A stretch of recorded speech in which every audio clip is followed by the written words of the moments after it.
Y vamos a hablar de algo que verdaderamente cuando yo entré en contacto hace muchos años con una persona que os presentaré, el profesor Herbert Benson, no tenía ni idea del punto en el que ocuparía en mi vida, ni tampoco tenía ni idea del punto en el que ocuparía en la sociedad, en la medicina, en la empresa, en la vida en general. Entonces, tal vez algunas de vosotras tengáis ya mucha experiencia en el mindfulness, pero sí creo que es importante que todos comencemos desde el origen, entendiendo qué es esto, de dónde viene, qué no es, para qué sirve, para qué no sirve.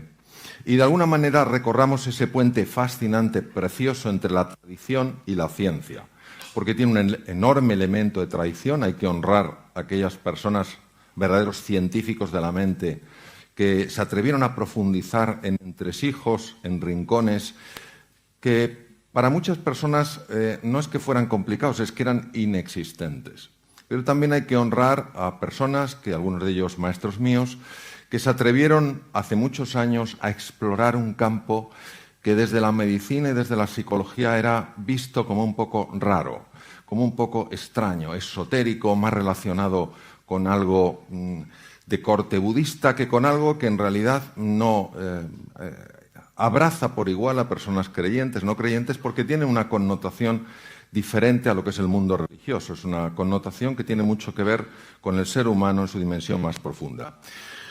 Cuando yo escribí el libro, me planteé que no solamente quería escribir un libro, sino que quería que esta publicación fuera un curso para aquellas personas que o no sabían nada del mindfulness y querían entrar de una manera amable en lo que es la comprensión de esta ciencia y de este arte, pero también para personas que tenían muchos años de práctica, pero por no ser del campo en el que estoy yo, el campo de la medicina o el campo de las neurociencias, pues que de alguna manera tampoco tenían esta base científica, personas que a lo mejor enseñan mindfulness o enseñan yoga y que, bueno, tampoco sabían muy bien cómo transmitir a sus alumnos o cómo transmitir a las personas con las que compartían estas enseñanzas la manera en la que el mindfulness afecta al cerebro, la manera en la que el mindfulness afecta al cuerpo.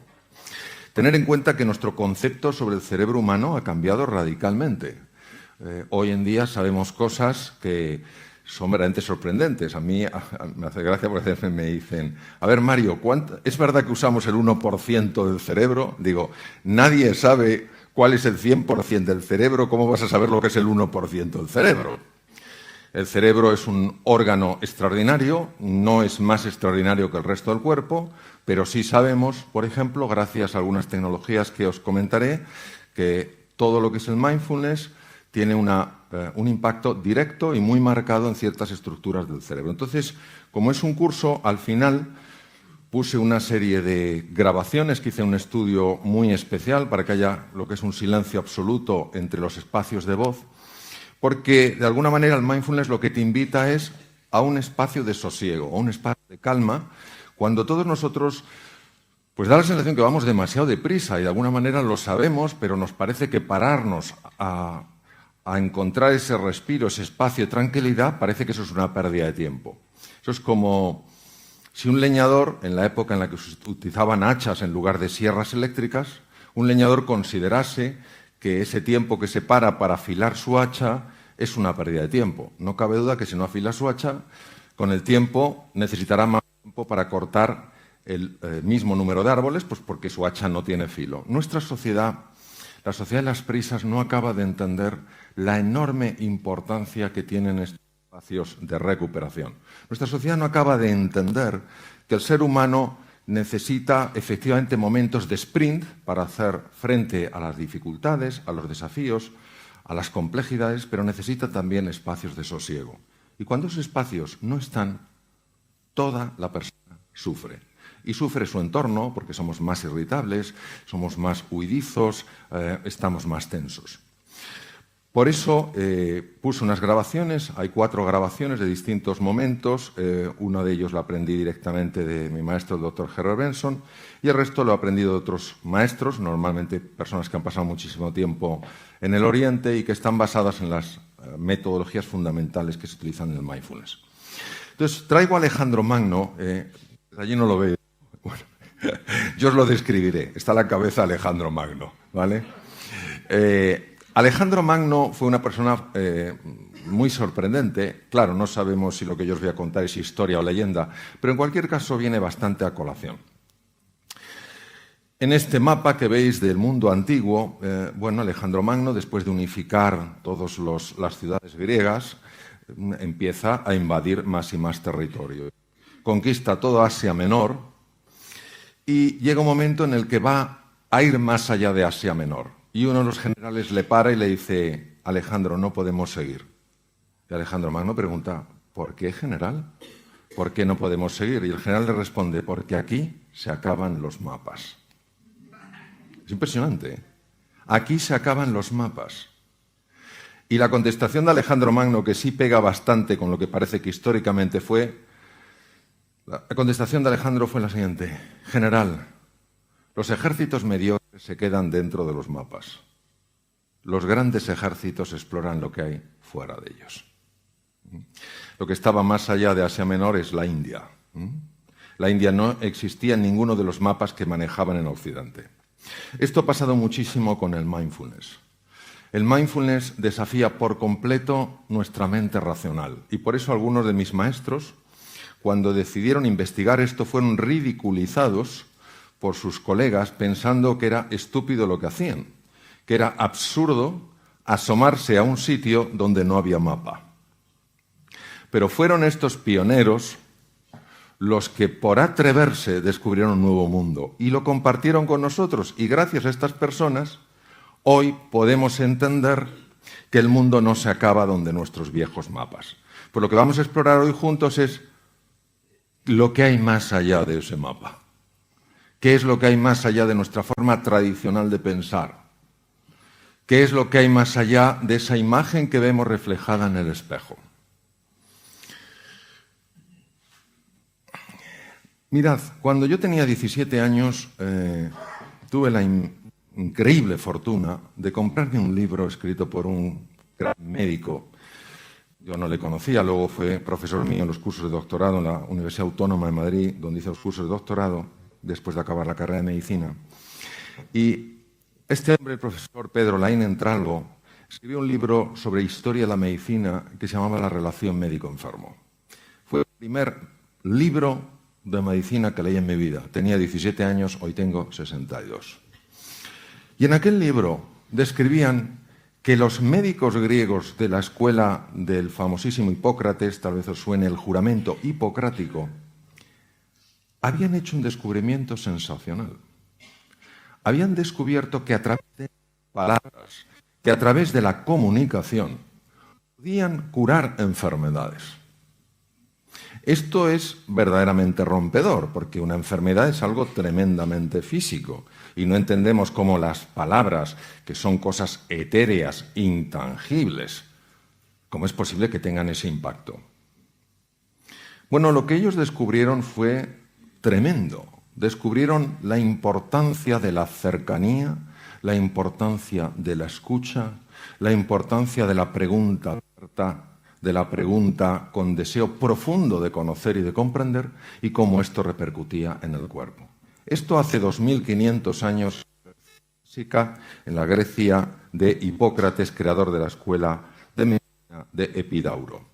Pero fijaos qué fascinante lo que ocurre en algunos periodos de la historia de la humanidad, donde simultáneamente en distintos sitios se van haciendo descubrimientos.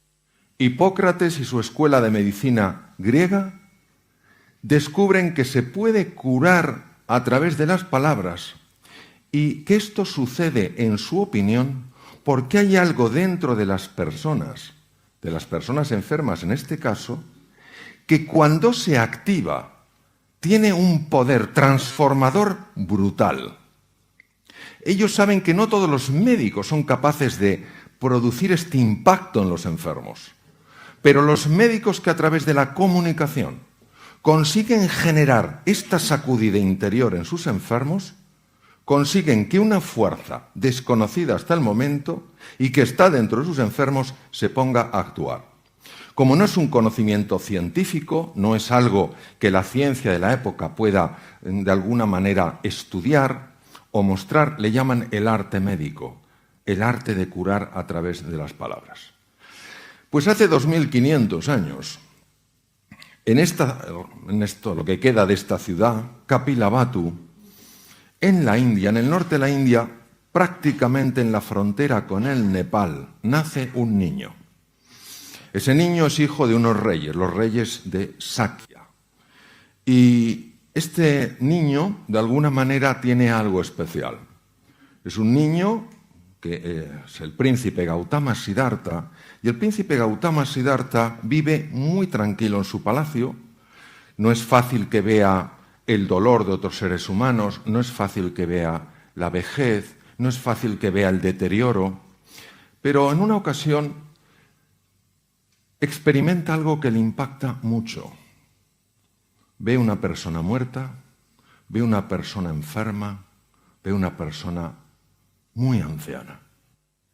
Y aquí es donde viene un punto verdaderamente misterioso. Este hombre se plantea que los seres humanos sufrimos. Y todos diríamos, eso es evidente. Sí, pero no es tan evidente cuando uno entiende a qué llamaba el príncipe Gautama Siddhartha sufrimiento. Sufrimiento es aquello que se añade al dolor natural. Vamos a imaginar que yo tuviera ronquera. Me cojo un virus, empiezo con una ronquera y tal cual. Y bueno, físicamente me fastidia porque yo tengo que estar hablando, dando clases o conferencias, lo que sea. Y esto es un dolor que es normal, no me gustaría tenerlo, pero lo tengo. El sufrimiento es cuando la mente empieza a generar de esto toda una historia. Ahora verás, claro, con esta ronquera no vas a poder ni hablar. Oh, y verás, y lo que hables ni se te va a oír. ¿Entendéis lo que os quiero decir? Este proceso de rumiación. Y este joven intuyó que había algo curioso en este proceso, que había algo en el ser humano que dificultaba la superación del dolor, que hacía que la vejez se llevara peor, que la enfermedad fuera peor, que las pérdidas fueran más dolorosas. Pero no sabía lo que era. Es cierto que en el año 3100 aproximadamente se había publicado un libro que seguro que él conoció, el Bhagavad Gita, que ya hablaba de estos temas, pero no había nadie que los hubiera investigado con profundidad. Fue el príncipe Gautama Siddhartha el que abandonó a su mujer, que acaba de tener a su hijo Rahula, y se dedicó durante 12 años a intentar entender qué nos pasa a las personas. Nosotros le conocemos como el primer despierto, el príncipe Sakyamuni Buda. Buda en sánscrito es el despierto, porque cuando descubrió lo que nos pasa, algo cambió en su semblante. Y en una ocasión, saliendo de un bosque, se encontró con un campesino que al ver a alguien tan especial le dijo, eres un dios. Y dijo, yo soy el despierto. ¿Qué quiere decir eso? Pero fijaros, si nos vamos... Mirad qué interesante lo que decía Buda, os lo voy a leer para los que no podéis verlo porque estáis en otro sitio. Para enseñar a los demás, primero has de hacer tú algo muy duro, has de enderezarte a ti mismo. Oye, qué fácil es ver en el otro el problema. Oh. Qué fácil es ver en el otro el defecto. Qué fácil es ver en el otro la falta de atención hacia nosotros. Qué difícil es verlo en uno. Y cuando a uno se lo dicen, es que no le gusta nada. Porque a mí me encanta eso cuando decimos, dime la verdad. Nadie quiere conocer la verdad. No hay que conocer la verdad. Tú te vas a un restaurante y te llega a lo mejor el chef y te dice, ¿le ha gustado? Y antes de que conteste, se ha ido. Yo recuerdo una ocasión en Madrid, en un restaurante, se acercó el chef y dijo, ¿le ha gustado? Y digo, sí, está muy bueno. ¿De verdad? ¿Le ha gustado? Digo, no puede ser, este quiere conocer la verdad. Sorprendente. Digo, no, todo muy rico. No, pero de verdad, ¿no hay algo que yo pueda mejorar? Casi me dieron ganas de abrazarle. Y decirle, a usted hay que clonarle. Pues no es fácil. No es para sentirse mal, es para tomar conciencia de que es más fácil ver lo que el otro tiene que mejorar que lo que yo tengo que mejorar. Pero es que fijaros que en China, hace 2500 años también, aparece una persona muy especial. Se llama Lao Tzu o Lao Tse, que escribe un texto muy bonito, es un texto de orden metafísico que se llama el Tao Te Ching, y fijaros qué cosas dice este hombre hace 2500 años. Lo voy a leer. Si estás deprimido, es porque vives en el pasado. Si estás lleno de ansiedad, es porque vives en el futuro. Si estás en paz, es que vives en el presente.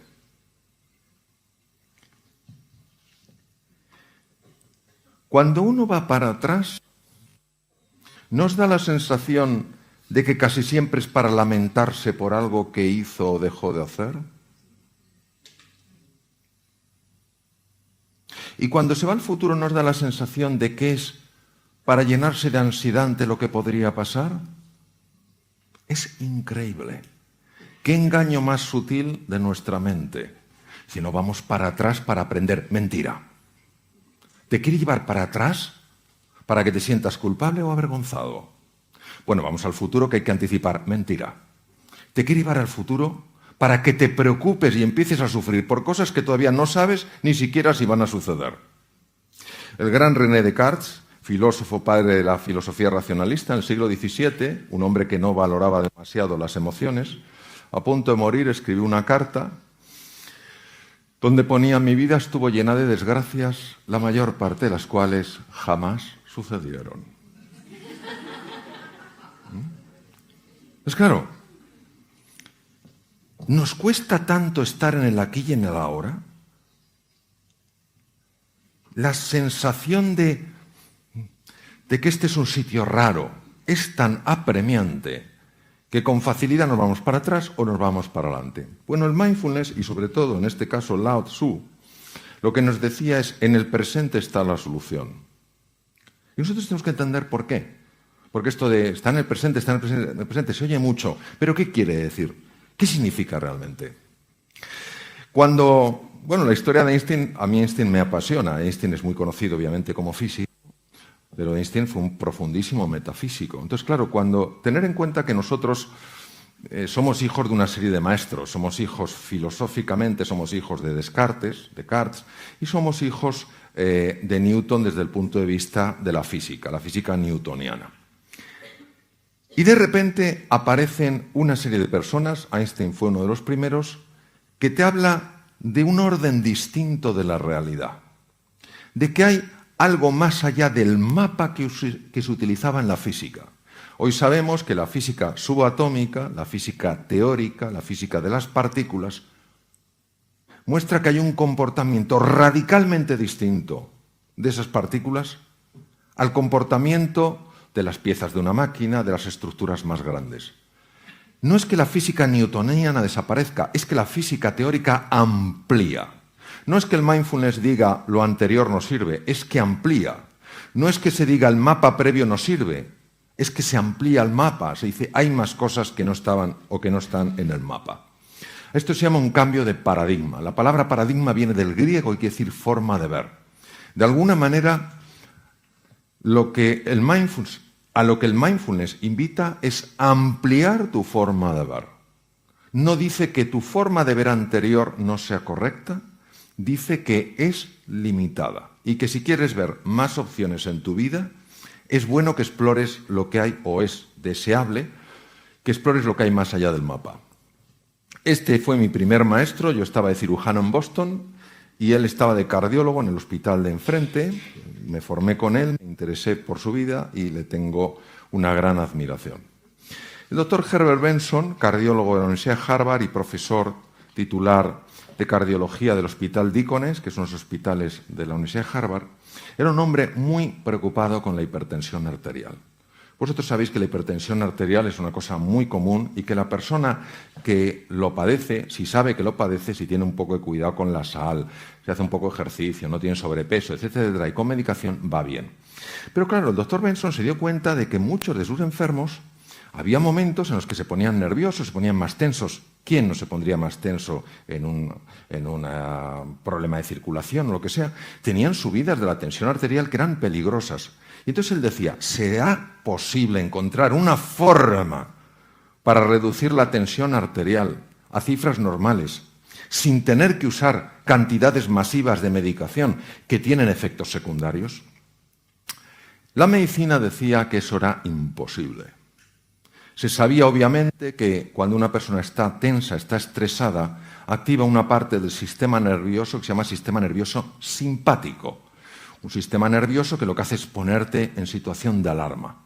Y todos nosotros tenemos en los lóbulos temporales del cerebro, a la altura de las orejas, unos núcleos que se llaman amígdalas y que están en el cerebro. Porque en una ocasión se me olvidó decirlo. Una persona se me puso súper pálida. Yo no sabía qué le pasaba, pero estaba pálida y dije, algo le pasa a esta persona. Me acerco y le digo, ¿se encuentra usted bien? Y me dijo, no. Digo, ¿pero qué le pasa? Y dice que estoy entendiendo toda mi vida y ya no tiene remedio, me las quitaron de pequeño. La confusión viene de que amígdala viene del griego, quiere decir forma de almendra, igual que estas. Pero son núcleos en el cerebro y es el detector de peligro. Cuando tú piensas que estás en peligro, el detector se activa. Y al activarse ese detector en la amígdala, el núcleo central de la amígdala, pone en marcha el sistema nervioso simpático y una de las cosas que hace es subir la tensión arterial.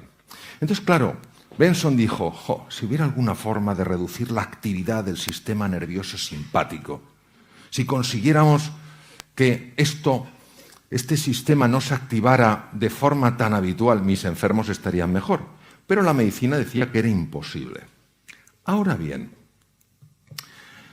había un suizo, Walter Rudolf Hess, que era un oftalmólogo y que se convirtió en investigador, que ganó en 1949 el Premio Nobel de Medicina y que había descubierto en el cerebro una estructura que se llama el diencéfalo, y en el diencéfalo había encontrado un núcleo, que en realidad corresponde al hipotálamo anterior, y que era un núcleo capaz de activar la respuesta contraria, es decir, producir un estado de calma, contrarrestar la activación del sistema nervioso simpático. Lo había estudiado en gatos, pero claro, no había manera de saber si eso podía aplicarse a humanos. Obviamente el ser humano tiene también esos núcleos, pero cómo llegar a ese núcleo, cómo activar ese núcleo para que se produjera esta respuesta de relajación del organismo en una situación donde antes había tensión. Y este hombre, obsesionado, como os digo, por mejorar la función cardíaca, por intentar que este corazón que todos tenemos latiera con más sosiego, con más paz, con más tranquilidad, no paraba de buscar algún tipo de forma para activar ese núcleo. Pero claro, la medicina decía que ese núcleo está tan profundo en el cerebro que no se puede activar. Hasta que por una serie de curiosas casualidades, no entraré mucho en detalle, pero cayó en sus manos un libro que le hablaba de que la comunidad budista era capaz de hacer cosas con su cuerpo que parecían imposibles. Y no hablo de levitación porque nadie ha probado que la levitación exista. No digo que no exista, pero nadie lo ha probado. Pero sí que eran capaces de activar cosas en el cuerpo que solo eran posible, que solo se podían activar si sabían la vía a ese núcleo, al núcleo trofotrópico del hipotálamo. Entonces él viajó al norte de la India, la comunidad tibetana en el 59 tuvo que salir del Tíbet por la invasión china, y estaban en Dharamsala a 7.000 pies de altura, y empezó a hacer registros de los monjes en meditación. Y dijo, han encontrado el camino. Saben cómo activar este núcleo. Pero ¿qué es lo que hacen? Si la sensación es que solo cierran los ojos. No da la sensación de que hagan más. Yo he visto las filmaciones, las he visto en Boston, y son increíbles. Y entonces dijo, esto lo tengo que investigar con más profundidad. Y creó el Instituto Mente-Cuerpo en la Universidad de Harvard. Y lo que él vio es que efectivamente ciertas prácticas muy antiguas que están basadas en las enseñanzas de Buda activan ciertos centros del cerebro que a su vez ponen en marcha esta respuesta de relajación, pero no cuando una persona está en la playa, porque cuando uno está en la playa, debajo de un cocotero, lo más que te puede tensar es la preocupación de que te caiga un coco. Pero si no estás ahí relajado, ¿dónde te vas a relajar? Lo importante es que esto se podía aplicar en el día a día, cuando antes previamente la persona estaba tensa. Y era muy importante estudiar en profundidad esto, porque un científico de Canadá, no de originalmente Canadá, él era húngaro, pero vivió muchos años en Canadá, dijo que cuando una persona está en equilibrio, pero algo empieza a alterarla, y esta persona se resiste y se resiste lo que puede, pero no consigue vencer el obstáculo, llega un momento en el que llega la fase de agotamiento, fase muy dañina para la salud. Entonces Benson dijo, si yo consigo estudiar a fondo esta respuesta, si veo una forma sencilla de enseñarla a mis enfermos, ten en cuenta que era cardiólogo y es lo que quería, enseñarla a sus enfermos para que estuvieran mejor, puedo conseguir beneficios. Y fue el primero en la historia que empezó a hacer registros médicos para ver lo que pasaba en estos estados meditativos. Y ahora os voy a enseñar una serie de estructuras, os las voy a describir a los que estáis fuera. El encéfalo humano es muy complejo, es de una complejidad extraordinaria. Tiene aproximadamente unos 100.000 millones de neuronas con 100.000 billones de conexiones. Es una cosa verdaderamente portentosa. Hay una serie de estructuras, la amígdala os la he comentado, no la veis los que estáis fuera, pero está a la altura de las orejas. Pero hay una estructura también muy interesante que es el hipocampo. Todos sabemos que vivimos en una época muy compleja. No es un mundo en cambio, es un cambio de mundo. Todos tenemos que aprender a hacer cosas nuevas, a desarrollar nuevas habilidades, manejarnos mejor con las tecnologías digitales. Y todo esto precisa de nosotros una velocidad para captar información, procesar información y manejarla superior a lo normal. Para eso hace falta una estructura llamada el hipocampo. Se llama así por su forma de caballito de mar. No lo podéis ver, es una pena los que estáis fuera, pero es un encéfalo tridimensional girando, es un encéfalo humano, es una resonancia funcional magnética. Me dan ganas casi de meterme aquí y abrazarlo, ¿verdad? Es como si saliera, ¿verdad? Es precioso, ¿eh? Cosa más bonita. Pues esto que veis en colores, ese es el hipocampo. Pues una de las cosas más fascinantes que se vio es que cuando una persona entra en estos estados de calma interior, de sosiego, de paz, donde, fijaros, no huye del mundanal ruido exterior, huye del ruido interior, de esta mente que es como una jaula de grillos, que es un parloteo constante, que te hacen una faena por la mañana y estás todo el día, anda que la faena que me hizo, menuda faena. Esto no se queda así, esto no se queda así. Y por la noche, no en el día siguiente, tengo que pensar cómo devolver la faena. Pero es que parece que nos convertimos en vacas rumiando. Bueno, pues una de las cosas que se observó, sobre todo por la doctora Zara Lazar del Hospital General de Massachusetts, también dentro del grupo de Harvard, unas cosas que se observó es que cuando uno consigue no parar ese parloteo, porque ese parloteo va a seguir, es lo que hace, es lo que fabrica la mente, lo que se llama la mente dualista, pero cuando tú consigues que no te atrape, entonces los hipocampos, los centros de la memoria y el aprendizaje aumentan en volumen. Fijaos la importancia que esto tiene. Es decir, el ruido mental reduce tu capacidad de aprender, reduce tu capacidad de procesar la información, reduce tu capacidad de incorporar nuevas habilidades. Claro, para poder ver esto, ha hecho falta el desarrollo de tecnologías muy complejas como la que os he mostrado, de resonancia funcionales magnéticas, etc. Este es otro de los grandes pioneros. Durante una época coincidieron el doctor Herbert Benson y él. Él es biólogo, especializado en microbiología, tiene un doctorado en microbiología por el Instituto Tecnológico de Massachusetts, que está al otro lado de Boston, está en la ciudad de Cambridge, enfrente de Boston. Y esta persona había practicado el mindfulness, esta metodología, este abordaje para generar espacios de paz interior, de calma y de sosiego, lo había utilizado muchos años de su vida. Y él había notado los beneficios. Y dijo, yo tengo que llevarlo a los enfermos. Yo tengo que enseñar a personas que tienen dolor, a personas que tienen dificultades. Tengo que enseñarles esto porque creo que les puede ayudar. Y entonces fue a la Universidad de Massachusetts, se fue a lo que se llama Departamento de Ciencias de la Conducta, Behavioral Sciences, y dijo, me gustaría montar una clínica de reducción del estrés. Creo que esta sociedad está muy estresada, creo que podría venir bien. Mi experiencia es muy buena a nivel personal. El doctor Benson lleva tiempo trabajando en Boston también en esto y ha tenido resultados muy satisfactorios. ¿Por qué no montamos esto? Y montaron una clínica y empezaron a aplicar el mindfulness para la reducción del estrés. Por eso se llama MBSR, que quiere decir Mindfulness Based Stress Reduction.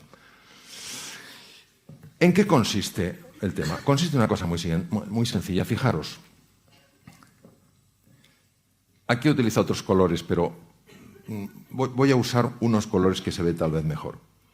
Si yo pongo el color amarillo aquí y el color azul aquí y los junto, ¿qué color veríais?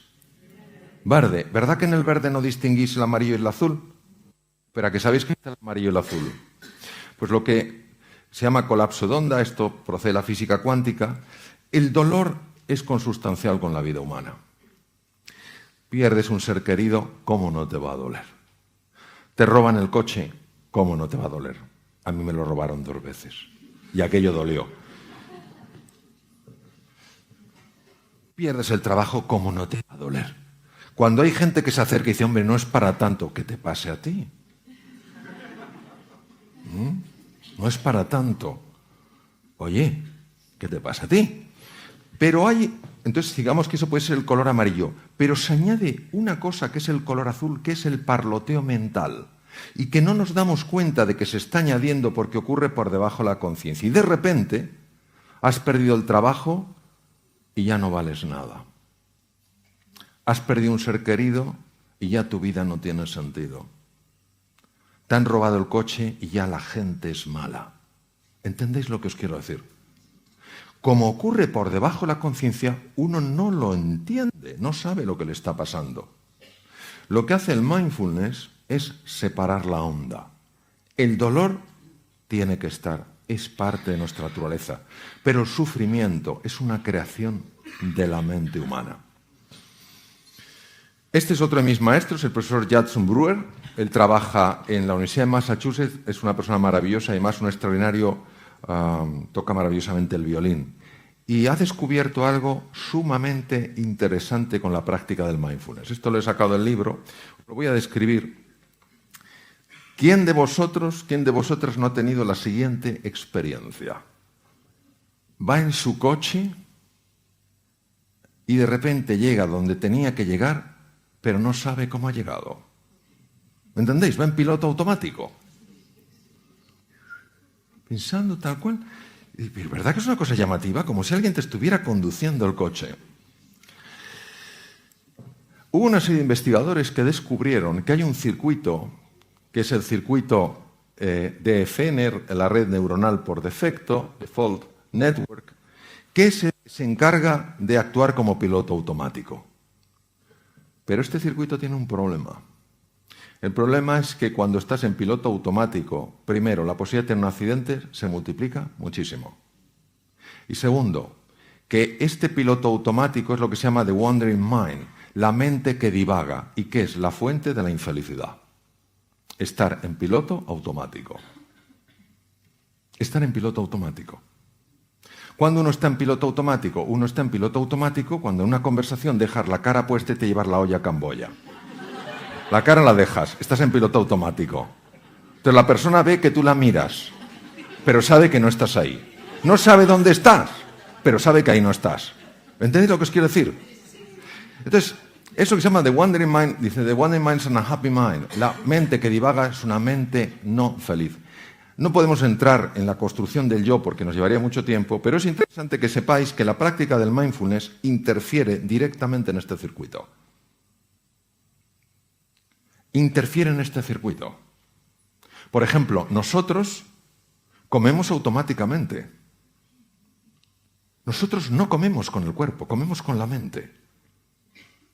Es como si el tenedor o la cuchara tuvieran vida propia. ¿Sabéis? O sea, según ya te está entrando el bocadito, ya el tenedor se está lanzando por el otro.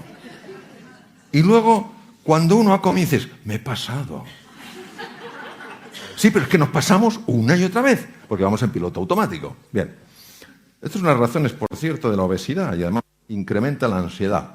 Bueno, pues lo que demostró el doctor Judson Brewer con una serie de experimentos elegantísimos es que cuando nosotros nos abrimos a este espacio de sosiego, de paz y de tranquilidad, empezamos a interferir con ese circuito. La ventaja es que el circuito automático está a su vez interfiriendo con un circuito importantísimo para mantener la atención, para aprender, para estar concentrado y para darte cuenta de lo que está pasando a tu alrededor. Este es el otro circuito que se llama Red Ejecutiva Central o CEN. El CEN es el que te ayuda a enterarte de qué va la cosa. Si alguien te está hablando, estar captando lo que de verdad te dice. Si estás ante un problema, entender de verdad de qué va el problema. Pero si uno tiene activado el circuito automático, entonces no se está enterando. Está captando muy poca información, aunque se cree que la está captando toda.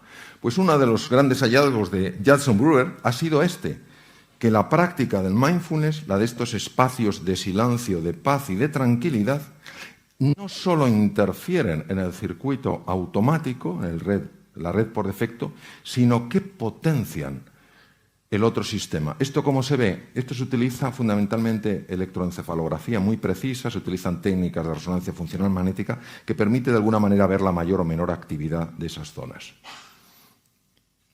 Es decir, lo que te permite el mindfulness, lo que te permite estar aquí y ahora, activando nuevos circuitos y desactivando circuitos que no te ayudan, es empezar a cambiar tu percepción de las cosas. Empiezas a observarte de una manera distinta, con mucha más compasión, con mucha más comprensión. Empiezas a ver a las demás personas con más benevolencia. Te vas dando cuenta de que, claro, que muchas veces la irritación hace que nos provoquemos unos a otros, pero detrás de la irritación, detrás de la provocación, al menos la mayor parte de las veces, no hay un deseo de dañar, sino es como el que está ahí, como el elefante en cacharrería, o sea, no sabe por dónde, cómo ventilar su tensión y la ventila a través de la agresión. Otra cosa fascinante que se ha visto utilizando electroencefalografía con la práctica del mindfulness, es lo siguiente. Veréis, nosotros tenemos dos hemisferios cerebrales. Lo más parecido que he visto a un cerebro es una nuez o un coral marino que tiene la forma de cerebro. Todos, cuando abrimos la cáscara de la nuez, vemos que tiene dos mitades y además están arrugadas. En una ocasión una persona me preguntó, oye Mario, ¿por qué el cerebro está arrugado? Y le dije, porque si no, no cabría en la cabeza. ¿Os imagináis la corteza cerebral desplegada? Tendríamos una cabeza como un piano de cola. ¿Quién sale por el canal del parto con una cabeza que tiene el tamaño de un piano de cola? No hay manera. Se tiene que arrugar. Bueno, pues eso es el encéfalo humano. Tenemos dos hemisferios, el izquierdo y el derecho. Y en 1981 el profesor Roger Sperry, trabajando en el Caltech, Instituto Tecnológico de California, que está en Pasadena, el hombre descubre, estudiando una serie de cosas que se llama la serie del cerebro dividida de California, descubre que cada hemisferio cerebral hace una cosa diferente.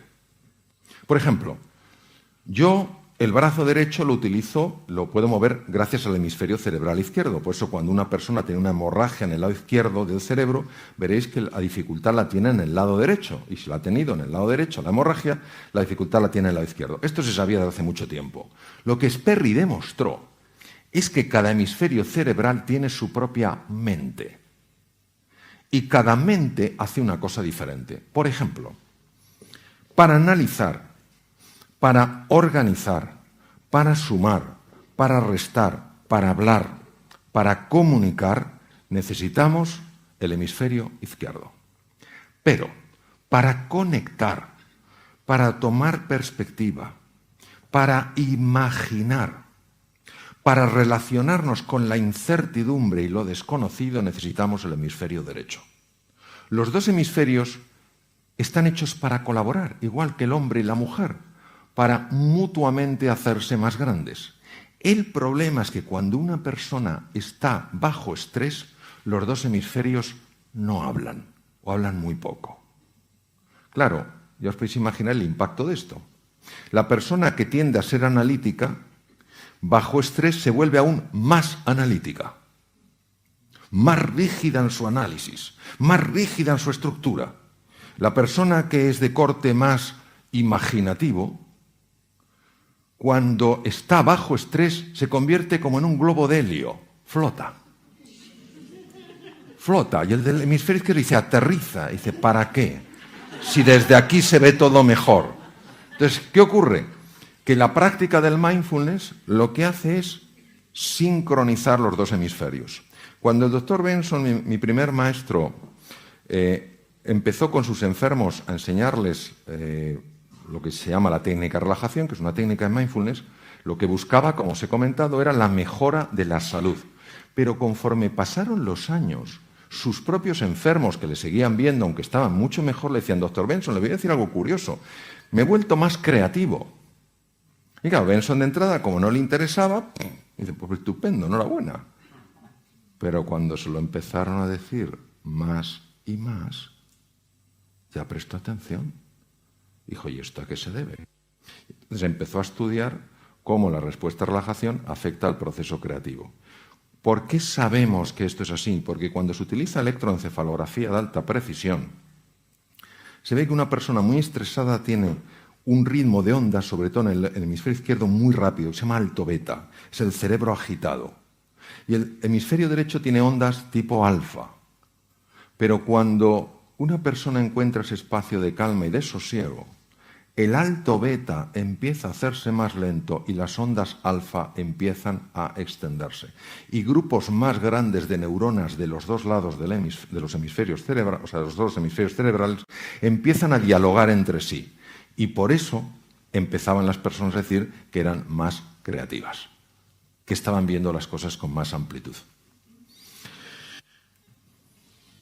Las ondas cerebrales han sido la gran apuesta para comprender esto, el ver los cambios de registro.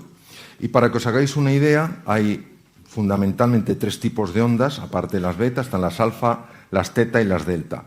Las alfa son las ondas más habituales en el mindfulness, ondas lentas y muy amplias, y en esas ondas el cerebro es especialmente creativo. Ese es el momento donde de repente empiezas a ver cosas que no habías visto. Las ondas teta las produce el hipocampo y es el momento en el que empiezas a revivir cosas que te sucedieron en el pasado, que en su momento no las pudiste digerir, pero bajo una conciencia madura ya puedes digerirlas. Se están reactivando recuerdos antiguos.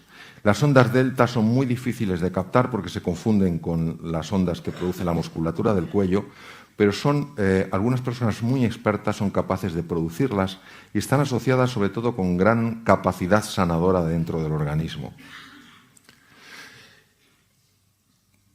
Voy a usar una metáfora. A mí las metáforas me encantan porque te permiten visualizar cosas cosas que son complejas de explicar con palabras. Mirad, nuestra mente es como un océano revuelto, donde hay olas grandes, impetuosas, agresivas. Y, pues claro, esto nos afecta a nuestra vida, nos afecta en la salud, nos genera tensión, sube el colesterol, sube los lípidos, sube la glucosa, sube el cortisol, en fin, un montón de lío. Cuando una persona se va sosegando, cuando una persona se va calmando, es como si pasara de la superficie del océano con esas ondas, con esas subidas y esas bajadas, a un espacio un poquito por debajo. Entonces ya estás debajo, ya estás en el agua, ya te has sumergido, no estás muy profundo, pero miras hacia arriba y aunque sientes la agitación de las olas, no te están afectando tanto. ¿Cuántas veces nos habrá pasado más de uno que estamos en un mar revuelto, te viene una ola y dices, esto es muy grande? Y en lugar de aguantarla como diciendo, conmigo no puede nadie, tú te sumerges y la ves pasar por encima. Pues es lo mismo, a medida que vas avanzando en la práctica del mindfulness, claro que se siguen produciendo olas, porque la mente no para de producir esos pensamientos, pero ya no te atrapan, los ves como a distancia. Conforme vas profundizando, vas entrando en un sitio verdaderamente curioso. Un sitio que aquí está representado, para los que no lo podéis ver, como el fondo del mar, con sus corales, con sus peces. Este es el fondo de la mente humana. Y entonces, en el fondo, ¿tú qué ves? En el fondo, lo primero que ves son capacidades tuyas que no sabías que tenías. Por eso mejora la confianza, tienes más ilusión, tienes más alegría. Y también descubres aquellas cosas que están impactando negativamente en tu vida y que no sabías que tenías. Descubres, por ejemplo, hasta qué punto uno está centrado en sí mismo. Cosas que no son agradables de ver, pero cuando las ves, las puedes resolver. Si no las ves, no las puedes resolver. Y esto no te sucede como proceso sesudo, diciendo, a ver qué hay en el fondo. No, estás así y de repente lo ves, emerge. Es muy importante que entendáis una cosa. El mindfulness no busca cambiar a nadie. El mindfulness es un abordaje que lo que busca es enseñarte un camino para reencontrarte con tu verdadera identidad. Y ahora voy a explicar un poquito la parte más práctica, para que tengáis una idea más clara. La dificultad para hacer una práctica aquí es que hay muchos que estáis de pie y algunos que estáis sentados. Y los que estáis sentados os pueden ir muy bien, pero los que estáis de pie, si hacemos un ejercicio de mindfulness, pues a lo mejor acabáis en el suelo. Entonces tampoco es plan. Entonces, yo os voy a decir en qué consiste. Sorprende que sea tan potente y tan sencillo. Mirad, ¿en qué consiste este espacio de serenidad? Consiste exclusivamente en entrenar un músculo, el músculo más importante del ser humano, que no es ni el bíceps, ni el tríceps, ni el cuádriceps, ni el anconeo, ni el sóleo. Es el músculo de la atención. Entonces, claro, tú tomas una posición sentado o tumbado, con la espalda recta, y lo que haces es sencillamente llevar tu atención a tu respiración. ¿Por qué? Porque la respiración es algo que está sucediendo aquí y ahora, en este momento. Entonces, es la referencia que tú tienes para ir entrenando tu atención. Entonces, ¿qué ocurre? Que te surge un pensamiento. Entonces, el pensamiento puede ser, ¿qué habrá hoy de cena? ¿Habrá pimientos rellenos de bacalao? ¿O estarán rellenos? ¿Sabéis de lo que hablo? ¿A que sí? ¡Claro! Pero esto va a suceder. El problema es cuando el pimiento te atrapa. Y entonces ya te ves, ¿me entendéis? Ya te ves comiéndote el pimiento. Ya te ha atrapado. Ya te ha atrapado. Entonces hay gente que dice, es que yo no puedo dejar de tener pensamientos. Ni yo tampoco. Si el tema es que no te atrape, entonces te das cuenta y dices, hoy, pimiento. Luego, esperas y vuelves a la atención. Y ese es el ejercicio de mindfulness. Entonces, ¿qué pasa en ese proceso? En ese proceso, la mente que está habitualmente agitada empieza a calmarse. De forma natural. Y cuando empieza a calmarse, tú te empiezas a encontrar mejor, porque lo que de verdad altera al ser humano es su mente.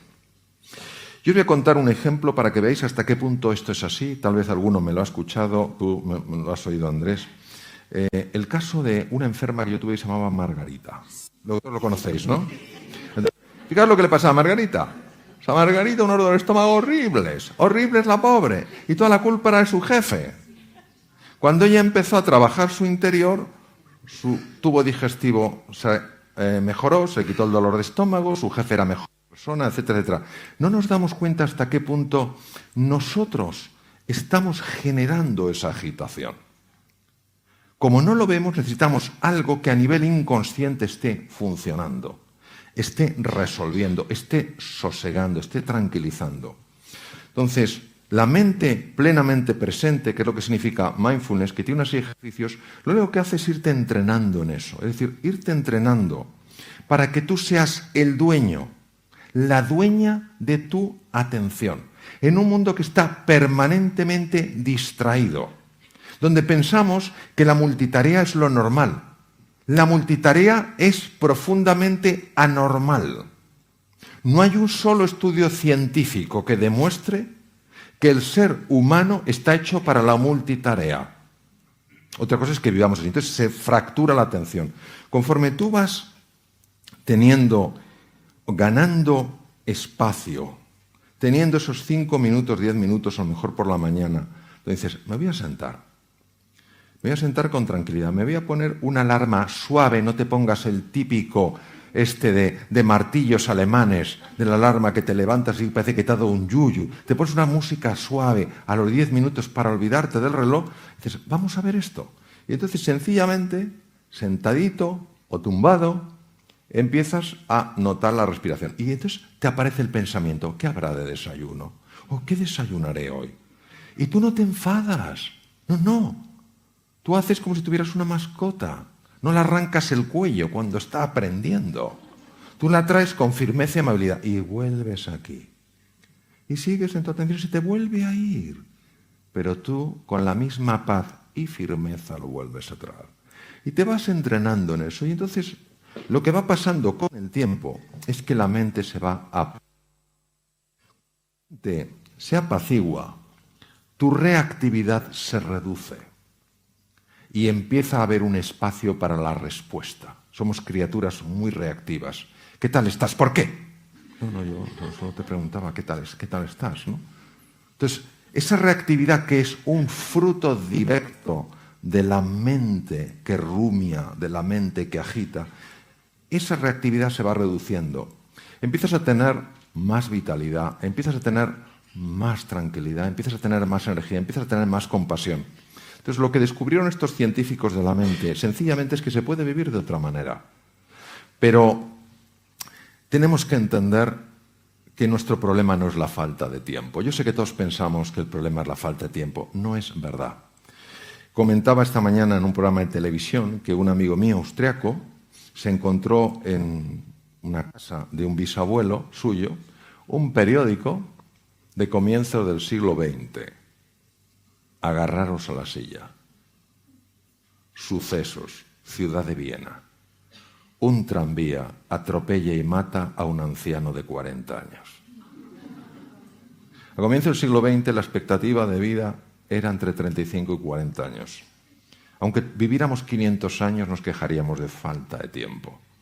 No es un problema de falta de tiempo. Es nuestra excusa. Cuando uno se para y sabe que ese tiempo es importante, y esto lo digo sobre todo a las damas, porque las damas muchas veces, por condicionamiento social, pensáis que si dedicáis tiempo a vosotras sois egoístas.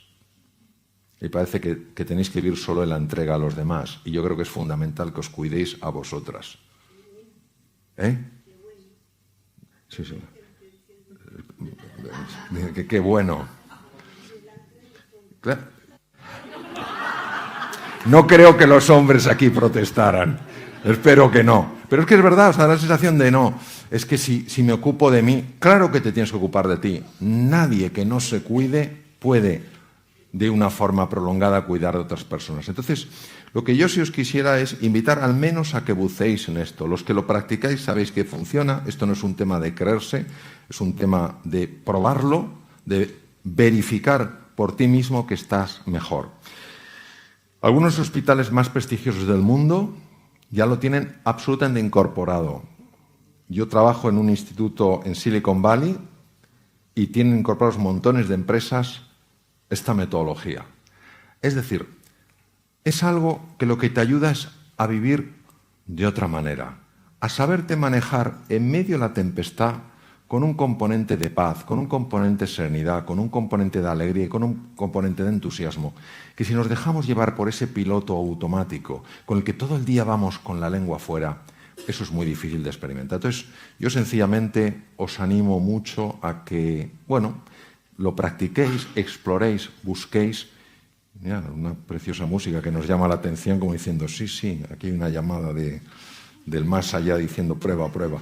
Entonces, bueno, pues eso es todo lo que os quería decir y terminar con una, no sé si tendremos tiempo para alguna pregunta, pero terminar con una frase que a mí me impactó mucho de Albert Camus, ¿no? Albert Camus fue un gran filósofo, premio Nobel de Literatura en 1956, francés, y Albert Camus decía, en medio del duro invierno descubrí por fin que dentro de mí hay un ser invencible. Entonces, que sepamos que dentro de cada uno de nosotros hay ese ser invencible, que no es un canto a la arrogancia, no es un canto a la prepotencia, sino es verdaderamente reconocer que no hay entre vosotros, no hay entre nosotros nadie que haya sido llamado a la mediocridad. Todos hemos sido llamados a la grandeza. Pero para poder escuchar ese maravilloso Stradivarius en medio de la orquesta hay que saber silenciar un poco los platillos. Bueno, muchas gracias.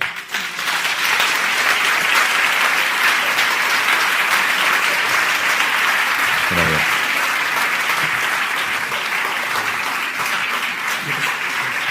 Sí.